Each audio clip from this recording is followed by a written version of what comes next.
पहचान, नीला झंडा हाथी बीएसपी की क्या पहचान, नीला झंडा बहन कुमारी माइती जिंदाबाद, जिंदाबाद बीएसपी की क्या पहचान, जिंदाबाद। बहन जी आप संघर्ष करो, हम आपके साथ बहन हैं, जी आप आगे बढ़ो, आपके साथ बहन हैं। कुमारी मायावती जी जिंदाबाद, जिंदाबाद। आप संघर्ष करो, हम आपके साथ बहन जी हैं, आप आगे बढ़ो, हम आपके साथ हैं। बीएसपी की क्या पहचान, नीला झंडा हाथी बीएसपी की क्या पहचान, नीला झंडा बहुजन समाज पार्टी जिंदाबाद, जिंदाबाद बहुजन समाज पार्टी जिंदाबाद, जिंदाबाद बहन कुमारी माइती जिंदाबाद, जिंदाबाद बहन कुमारी माइती जिंदाबाद, जिंदाबाद बीएसपी की क्या पहचान, नीला झंडा हाथी निशान।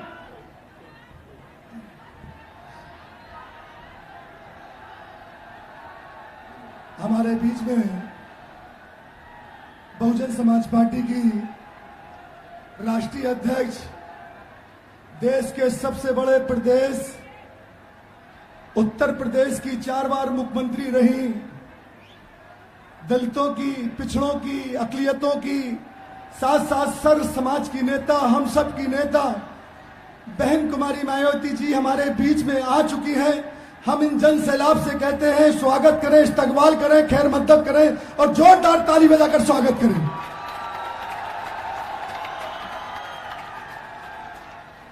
मैं चौधरी प्रेरणा जो चौधरी विजयधर सिंह की बेटी हैं और चौधरी विजयधर सिंह जी, रणविजय सिंह जी और उनके साथी, एक जो हम लोग सप्रेम भेंट करते हैं अपनी नेता को, तो हम सोने का मुकुट लेकर आएंगे और माननीय बहन जी का स्वागत करेंगे, माननीय विजयधर सिंह जी और प्रेरणा सिंह जी।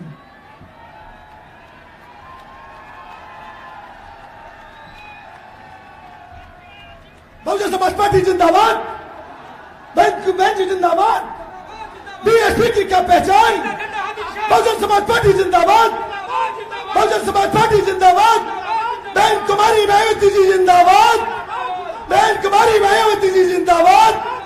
बीएसपी की क्या पहचान, बहन जी आप संघर्ष करो,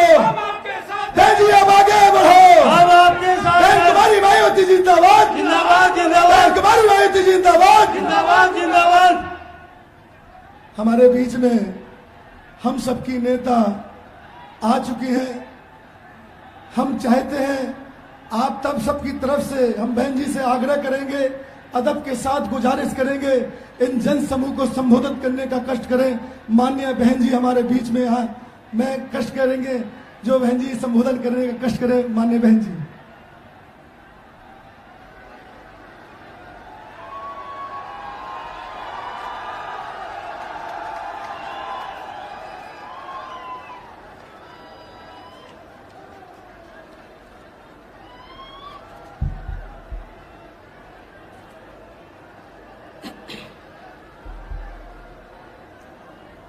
बीएसपी की इस चुनावी जनसभा में इकट्ठा हुए पार्टी के सभी छोटे बड़े पदाधिकारी एवं कार्यकर्तागण, आज आप लोग देश में व यहाँ आपके उत्तर प्रदेश स्टेट में भी लोकसभा के लिए हो रहे आम चुनाव में अपनी पार्टी के उम्मीदवारों के समर्थन में जो यहाँ चुनाव लड़े हैं, उनके समर्थन में मुझे सुनने के लिए यहाँ इकट्ठा हुए हैं, तो उसके लिए मैं आप सभी लोगों का हार्दिक दिल से आभार प्रकट करती हूँ। वैसे आप लोगों को ये विदित है कि हमारी पार्टी कांग्रेस, बीजेपी व अन्य किसी भी विरोधी पार्टी तथा गठबंधन आदि के साथ मिलकर नहीं, बल्कि अकेले ही अपनी पार्टी के बलबूते पर ही पूरी तैयारी व दमदारी के साथ यह चुनाव लड़ रही है। इसके साथ ही हमने टिकट बंटवारे के मामले में भी सर्व समाज के लोगों को उचित भागीदारी दी है, जिनको जिताने के लिए पार्टी के लोग पूरे जी जान से लगे हैं। हालांकि आज यहाँ आपकी इकट्ठा हुई अपार भीड़, वह भीड़ के जबरदस्त जोश को भी देखकर अब मुझे भी ये काफी हद तक भरोसा हो गया है कि पिछली बार की तरह इस बार भी आप लोग यहाँ अपने उत्तर प्रदेश से लोकसभा चुनाव में अपनी पार्टी का बेहतर रिजल्ट जरूर लाएंगे। पिछली बार की तरह आप लोग बिजनौर लोकसभा की सीट को भी जीतेंगे और नगीना रिजर्व लोकसभा की सीट को भी जरूर जीतेंगे। इसके लिए अब मैं आप लोगों का ध्यान कुछ जरूरी बातों की तरफ दिलाना चाहती हूँ और इस संबंध में विशेषकर मैं कांग्रेस, बीजेपी व इनके अन्य सभी सहयोगी दलों के बारे में ये कहना चाहूंगी कि आजादी के बाद शुरू में केंद्र व देश के काफी राज्यों में भी ज्यादातर सत्ता यहाँ कांग्रेस पार्टी के ही हाथों में केंद्रित रही है, किंतु इनकी अधिकांश मामलों में रही गलत नीतियों एवं गलत कार्य प्रणाली आदि की वजह से ही फिर इस पार्टी को केंद्र व काफी राज्यों की भी सत्ता से बाहर होना पड़ा है तथा यही स्थिति इनकी सहयोगी पार्टियों की भी बनी रही है, जिसके कारण ही फिर पिछले कई वर्षों से बीजेपी व इनके सहयोगी दल केंद्र एवं काफी राज्यों की सत्ता में काबिज हो गए हैं, लेकिन इनकी भी ज्यादातर रही जातिवादी, पूंजीवादी, संकीर्ण, सांप्रदायिक व द्वेषपूर्ण नीतियों एवं कार्य प्रणाली आदि से तथा इनके कथनी व करनी में भी काफी अंतर होने की वजह से अब ऐसा लगता है कि इस बार ये पार्टी भी यानी कि भारतीय जनता पार्टी भी केंद्र की सत्ता में आसानी से वापस आने वाली नहीं है, बशर्ते यदि ये चुनाव इस बार फ्री एंड फेयर होता है तथा आम चर्चा के मुताबिक वोटिंग मशीनों में भी कोई गड़बड़ी आदि नहीं की जाती है। और वैसे भी इस बार चुनाव में इनकी कोई भी पुरानी व नई चल रही नाटकबाजी, जुमलेबाजी व गारंटी आदि काम में आने वाली नहीं है, क्योंकि अब देश की जनता काफी हद तक इस बात को समझ चुकी है कि इनकी पार्टी ने अब तक देश के विशेषकर गरीबों, कमजोर तबकों, मध्यम वर्गों एवं अन्य मेहनतकश लोगों को जो इन्हें अच्छे दिन दिखाने के वायदे किए थे, असंख्य प्रलोभन भरे वायदे किए थे तथा अनेकों हवाई व कागजी गारंटी भी दी है, तो उनका जमीनी हकीकत में अभी तक इन्होंने लगभग 1/4 हिस्सा कार्य भी पूरा नहीं किया है, बल्कि इसके स्थान पर इनका ज्यादातर समय व ताकत भी यहाँ इनके अपने चहेते रहे बड़े बड़े पूंजीपतियों एवं धन्ना सेठों को ही ज्यादा से ज्यादा मालामाल व धनवान आदि बनाने में तथा उन्हें हर स्तर पर छूट देने व बचाने में ही लगी रही है, जिनके अधिकांश आर्थिक सहयोग से ही ये पार्टी व अन्य पार्टियां भी अपना संगठन चलाती हैं तथा चुनाव आदि भी लड़ाती हैं, जिसका काफी कुछ खुलासा बॉन्ड की अभी हाल ही में आई रिपोर्ट में भी किया गया है। इसके साथ ही अब ऐसा लगता है कि कांग्रेस पार्टी की तरह ही बीजेपी ने भी केंद्र की तमाम सरकारी जांच एजेंसियों का ज्यादातर राजनीतिकरण ही कर दिया है। इसके अलावा देश के किसान वर्ग भी वर्तमान बीजेपी की सरकार में शुरू से ही अपनी विभिन्न समस्याओं को लेकर काफी ज्यादा दुखी व परेशान रहे हैं और अभी भी हैं। जबकि यूपी में 4 बार हमारी पार्टी की रही सरकार ने इनके हितों का भी हर स्तर पर विशेष ध्यान रखा है। हमारे किसान भाइयों को ये मालूम है कि जब भी उत्तर प्रदेश में बीएसपी के नेतृत्व में हमारी सरकार बनी तो हमारी पार्टी की सरकार ने किसानों का हर स्तर पर उनके हितों का पूरा ध्यान रखा है। उनको खेती करने के लिए जो सुविधाएं हैं तो वो आसान दामों में दी, उनकी जो फसल है उसका उचित दाम दिया। और इतना ही नहीं, आपके पश्चिमी यूपी में गन्ना काफी होता है। गन्ना किसान को भी उनके गन्ने का पूर्व की सरकारों की तुलना में, वर्तमान सरकार की तुलना में भी काफी बढ़ाकर उनको दाम दिया था। इतना ही नहीं, बल्कि केंद्र में पूर्व की रही कांग्रेसी सरकार की तरह ही वर्तमान भाजपा सरकार में भी इनकी जातिवादी, हीन, सांप्रदायिक एवं पूंजीवादी सोच व नीतियों के चलते ही पूरे देश में सर्व समाज में से खासकर गरीबों, दलितों, आदिवासियों, पिछड़े वर्गों, मुस्लिम एवं अन्य धार्मिक अल्पसंख्यक समाज के लोगों का भी पूर्ण रूप से विकास व उत्थान आदि नहीं हो सका है। और इस संदर्भ में वैसे आप लोगों को ये मालूम है कि पूरे देश में यहाँ दलितों, आदिवासियों एवं अन्य पिछड़े वर्गों का सरकारी नौकरियों में वर्षों से अधूरा पड़ा आरक्षण का कोटा भी अभी तक पूरा नहीं भरा गया है। विशेषकर एससी व एसटी वर्गों के सरकारी कर्मचारियों का पदोन्नति में आरक्षण भी अब काफी हद तक प्रभावहीन ही बना दिया गया है। और जब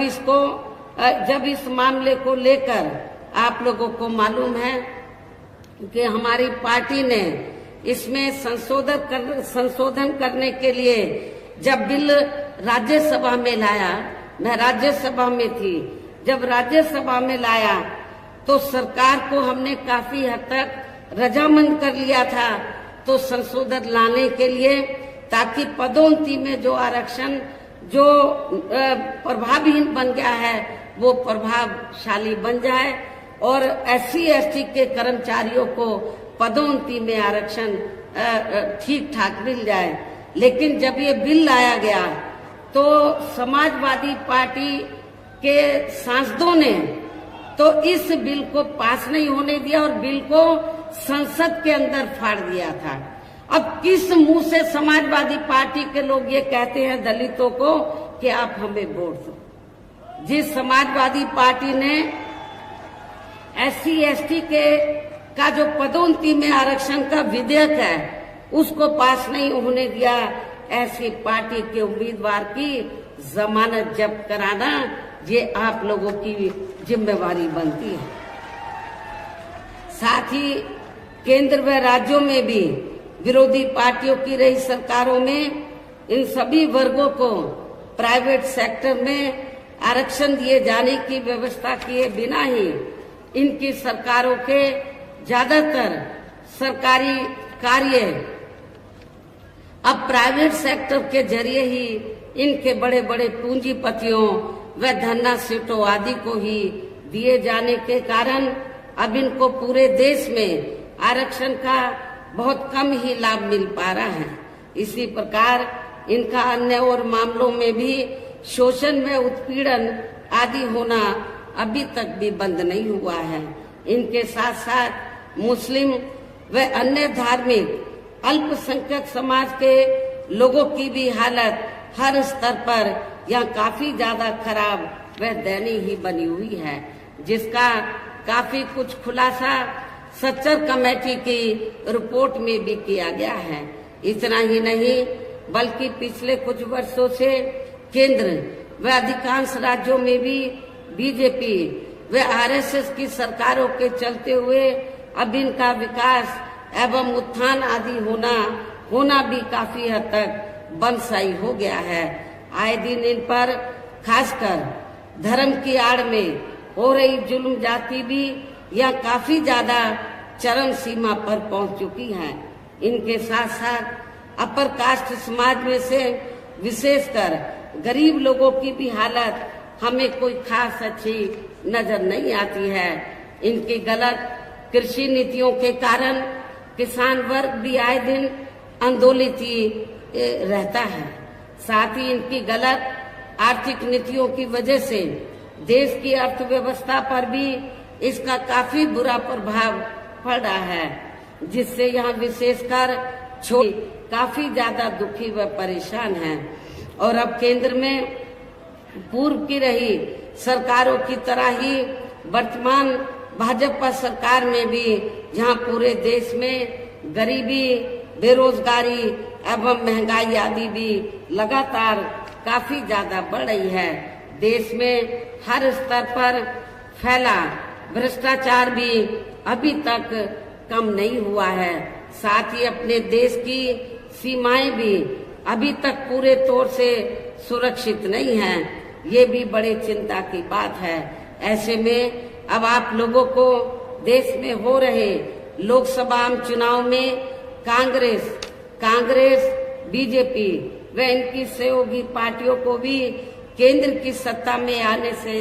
जरूर रोकना है। जिनकी गलत नीतियों व गलत कार्य प्रणाली आदि को आप लोग काफी हद तक आजमा चुके हैं। ऐसी स्थिति में अब ये विरोधी पार्टियां किस्म किस्म के साम, दाम, दंड भेद आदि अनेकों हथकंडे इस्तेमाल करके केंद्र की सत्ता में आने की भी पूरी कोशिश में लगी हैं, जिनसे अपनी पार्टी के लोगों को हर स्तर पर काफी ज्यादा सावधान रहना है। और इस मामले में विरोधी पार्टियां अपने अपने पक्ष में हवा बनाने के लिए खासकर मीडिया, ओपिनियन पोल व सर्वे आदि का जो बड़े पैमाने पर इस्तेमाल कर रही हैं, तो उनसे भी अपनी पार्टी के लोगों को बिल्कुल भी गुमराह नहीं होना है। इसके साथ ही विरोधी पार्टियों के विभिन्न रूपों में जारी किए गए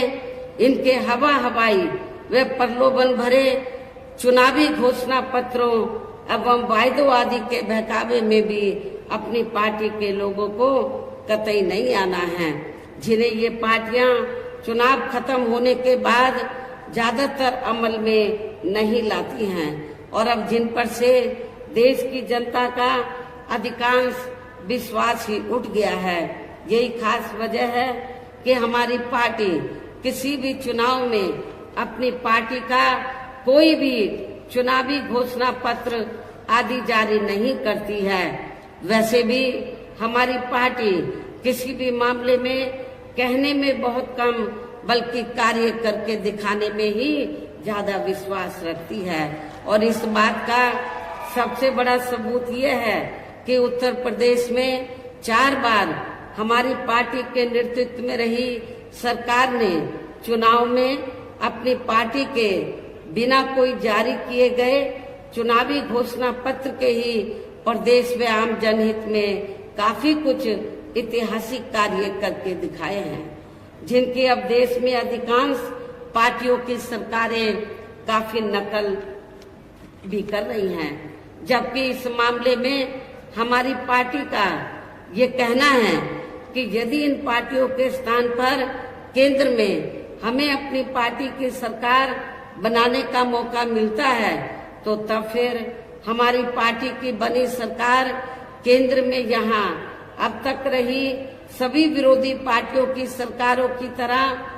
केवल हवाई व कागजी कार्य आदि नहीं करेगी, बल्कि उत्तर प्रदेश की तरह ही जमीनी हकीकत में ठोस कार्य करके दिखाएगी। और इस संदर्भ में खासकर मैं ये कहना चाहूंगी, केंद्र द्वारा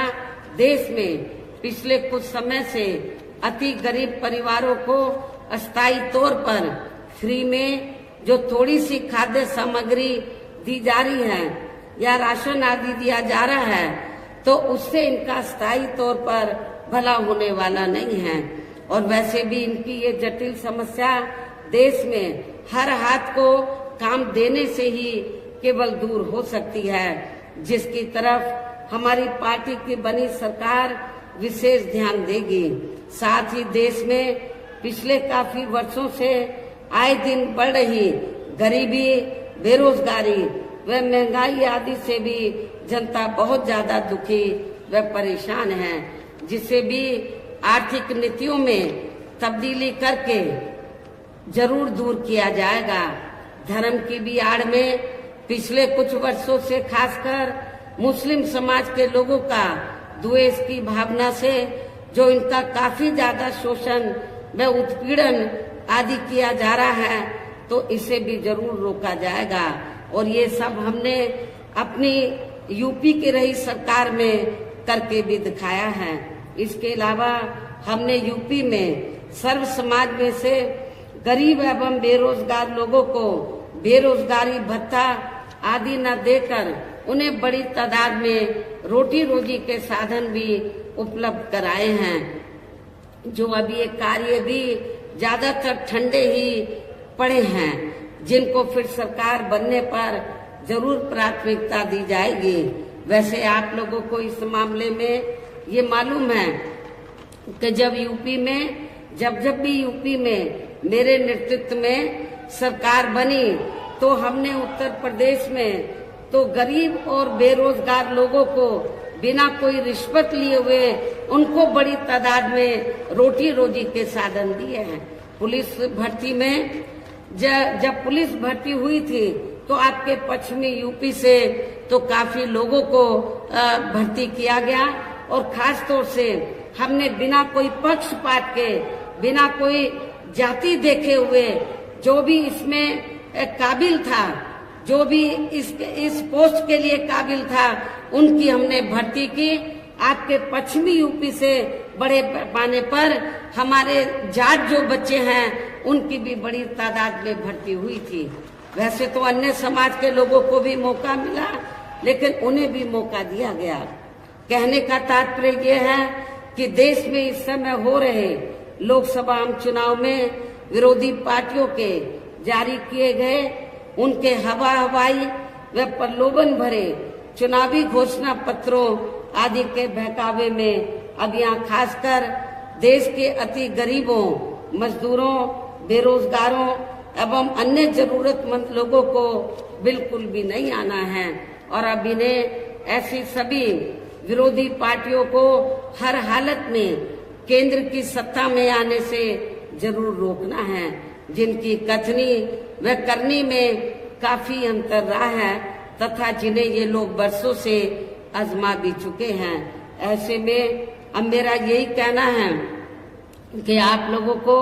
अपने खुद के व अपने प्रदेश एवं देश के भी हित में, अपने क्षेत्र के भी हित में अपने वोटों को यहाँ कांग्रेस, बीजेपी व अन्य विरोधी पार्टियों को न देकर केवल अपनी एकमात्र हितैषी पार्टी बहुजन समाज पार्टी को ही देना है। जो ये पार्टी उत्तर प्रदेश की तरह ही केंद्र में भी अपनी पार्टी की सरकार बनने पर फिर पूरे देश में यह अपनी पार्टी की सर्वजन हिताय व सर्वजन सुखाय की नीतियों पर आधारित ही सरकार चलाएगी। इसके साथ साथ केंद्र से जुड़ी आपके क्षेत्र की जो भी यहाँ स्थानीय समस्याएं होंगी, तो उन्हें भी फिर दूर करने का हर संभव पूरा प्रयास किया जाएगा। साथ ही यहाँ गरीबों, मजदूरों, बेरोजगारों, कर्मचारियों, किसानों, छोटे व्यापारियों एवं अन्य मेहनतकश लोगों के हितों का भी विशेष ध्यान रखा जाएगा। सर्व समाज में से खासकर दलितों, आदिवासियों, पिछड़े वर्गों, मुस्लिम व अन्य धार्मिक अल्पसंख्यक समाज के लोगों के विकास एवं उत्थान के साथ साथ हर स्तर पर इनकी सुरक्षा आदि के लिए भी सख्त कदम उठाए जाएंगे। और तभी फिर यहाँ वास्तव में अपने देश के महान संतों, गुरुओं व महापुरुषों में भी विशेषकर महात्मा ज्योतिराव फूले, श्री छत्रपति शाहू जी महाराज, श्री नारायण गुरु, बाबा साहब डॉक्टर भीमराव अंबेडकर एवं मान्यवर श्री कांशीराम जी, चौधरी चरण सिंह जी का भी सपना अधूरा रहा सपना जरूर साकार हो सकता है, जिनको यूपी में हमारी पार्टी की रही सरकार द्वारा हर स्तर पर पूरा पूरा आदर सम्मान दिया गया है। और आप लोगों को मैं भी यहाँ ये भी बताना चाहती हूँ कि जब हमारी पार्टी की बनी सरकार ने और खास तौर से चौथी बार जब पूर्ण बहुमत की सरकार बनी और हमने उत्तर प्रदेश में दबे कुचले लोगों के हितों में, वैसे तो सर्व समाज के हितों का हमने पूरा पूरा ध्यान रखा था, लेकिन दबे कुचले लोगों के हितों में जब हमने कुछ जरूरी व ठोस कदम उठाए तो ये विरोधी पार्टियों को अच्छा नहीं लगा। और खास तौर से जब हमने अपने संतों, गुरुओं और महापुरुषों को विभिन्न रूपों में आदर सम्मान दिया, उनके नाम से स्मारक बनाए, उनकी प्रतिमाएं लगाई, संग्रहालय बनाए, ये सब अच्छा नहीं लगा। और नतीजा क्या हुआ, तो तब फिर चाहे कांग्रेस हो, बीजेपी हो, सभी पार्टियों को ये लगा कहीं ऐसा ना हो, अभी तो बीएसपी देश के सबसे बड़े प्रदेश उत्तर प्रदेश में सत्ता पर काबिज हुई है, कहीं केंद्र की सत्ता में बीएसपी काबिज ना हो जाए। बीएसपी अभी तो यूपी में काबिज हुई है, कहीं वो केंद्र की सत्ता में ना काबिज हो जाए। तो बीएसपी को रोकने के लिए आप लोगों को मालूम है, तब फिर सभी विरोधी पार्टियों ने अंदर अंदर मिलकर तो बीएसपी का जो बेस वोट है, दलित वोट, तो उसको बांटने के लिए, उसको कमजोर करने के लिए, बीएसपी को कमजोर करने के लिए, तब फिर सभी विरोधी पार्टियों ने दलितों में, आदिवासियों में, पिछड़ों में जो स्वार्थी किस्म के लोग हैं, जो बिकाऊ किस्म के लोग हैं, उनको मैनेज करके तोड़कर तो विरोधी पार्टियों ने तो काफी संगठन बना डाले, काफी छोटी छोटी पार्टियां बना डाली। और किस लिए कि जब चुनाव हो पार्लियामेंट असेंबली का, तो बीएसपी को चुनाव हराने के लिए, इनका वोट बांटने के लिए तो जो छोटे छोटे संगठन पार्टियां बनाई हैं, तो उनके माध्यम से वो बीएसपी के कैंडिडेट को हराने के लिए तो वो अपने उम्मीदवार खड़े करवा देते हैं, तो ताकि दलितों का वोट बढ़ जाए। ऐसा हमें आपके नगीना सुरक्षित लोकसभा की सीट पर भी देखने के लिए मिल रहा है। इसलिए मेरा आप लोगों से ये कहना है, ये जो छोटे छोटे संगठन बने हैं, छोटी छोटी पार्टियां बनी हैं, इनका कोई मकसद चुनाव जीतना नहीं है। इनका मकसद बीएसपी का जो बेस वोट है, दलित वोट, उसको बांटकर तो बीएसपी के कैंडिडेट को हराना है और दूसरी पार्टियों को जिताना, ये इनका केवल मकसद है। इसलिए मेरा खास तौर से दलित वर्ग के लोगों से ये कहना है कि आप लोगों को अपना वोट ऐसे संगठन, ऐसी पार्टियों को एक भी नहीं देना है। यदि एक भी वोट दे दिया तो फिर इसका फायदा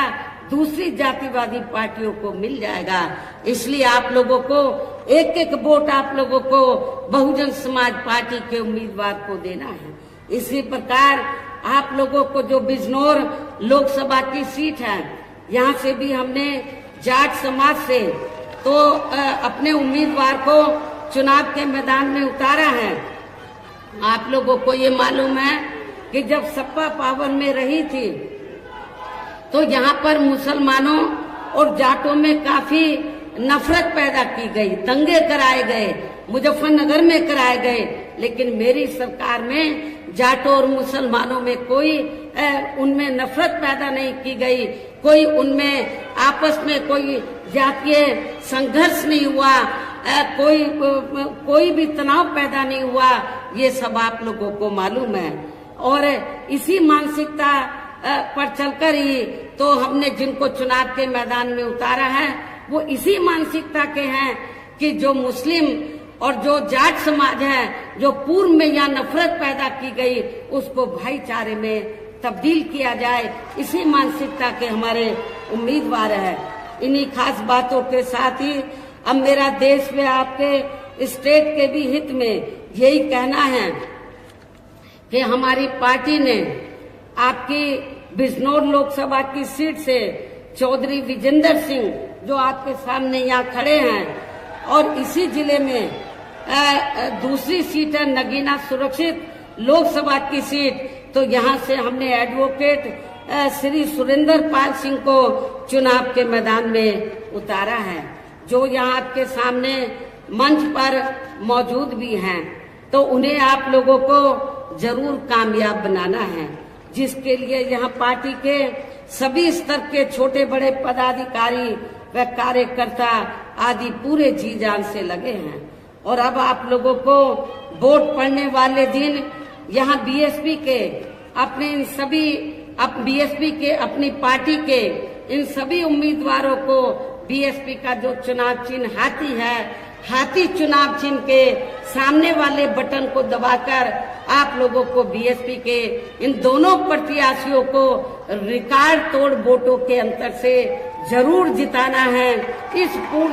पुरजोर अपील के साथ ही अब मैं अपनी बात यही समाप्त करती हूँ। जय भीम, जय भारत। बहुजन समाज पार्टी जिंदाबाद, बहन कुमारी पार्टी जिंदाबाद, बहन कुमारी पार्टी जिंदाबाद। बीएसपी की क्या पहचान, बीएसपी की क्या पहचान, बहुजन समाज पार्टी जिंदाबाद, बहन कुमारी मायावती जी जिंदाबाद।